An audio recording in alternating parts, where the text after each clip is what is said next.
Hi guys, good evening and welcome back once again to the EdWord. I'm your host Eddie, and in tonight's video I'll be discussing what I thought of the latest and oh so very good, great movie that is Spider-Man Brand New Day, which had its opening night earlier tonight. I just got back from a screening of it, thoroughly enjoyed it, want to share my thoughts and overall feelings and reaction with you guys. So let's get into it.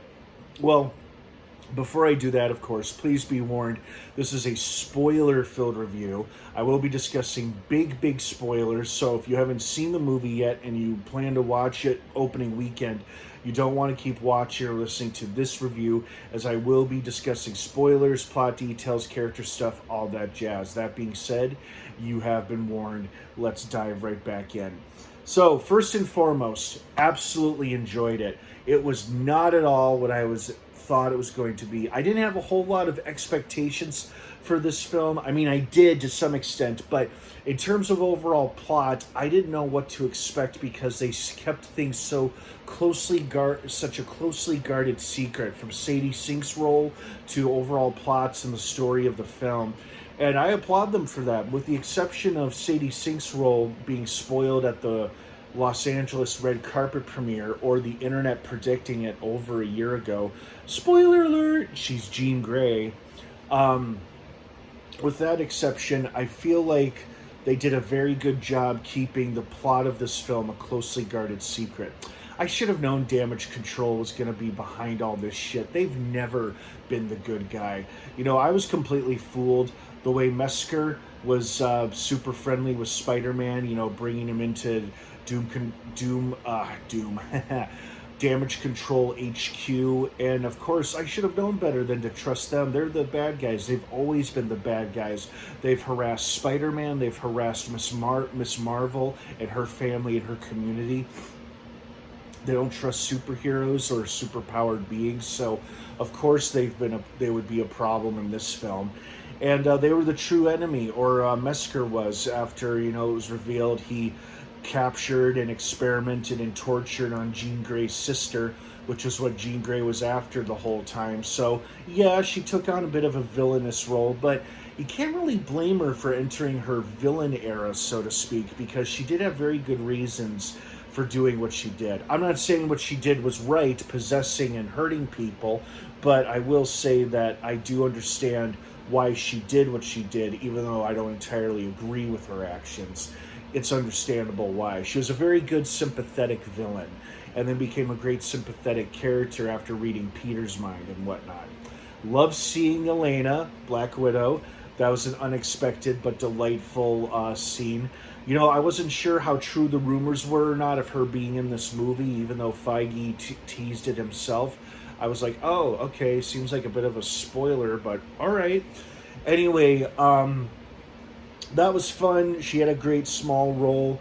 Everybody did a great job in their respective parts. This was definitely one of the most mature Spider-Man stories or films they've made. Not to say the others weren't mature. They definitely had mature themes and beats throughout their films. But this one really dealt with loneliness, self-isolation, feeling like, you know, loving someone from afar, feeling like you're giving it all you've got, and no matter what, life still continues to hit you repeatedly, but you don't give up. So, you know, I like that they had those lessons there in the film for Peter and for the audience as well, something that maybe some of us can take away in our own lives. I gotta say, there were two things about this movie I didn't like. One thing is that I don't like how they left Mesker's fate up in the air. We saw him bound to the chair, surrounded by shards of glass, and Jean was threatening to kill him before Spider-Man saved her from the Punisher. And then he just disappeared for the rest of the movie, even though the police chief DeWolf, or whatever her name was, said that Mesker was missing. Did Jean do something to him, or was he taken, or did he run away before the authorities showed up? That motherfucker should have gotten what was coming to him, because he might have been calm and collected and had very good poise for a villain, but he deserved to get what was coming to him. Maybe he'll get what's coming to him in another Marvel film or Spider-Man film someday, but I would have liked to have seen something really bad happen to him, or get his just desserts, or deserves, whatever.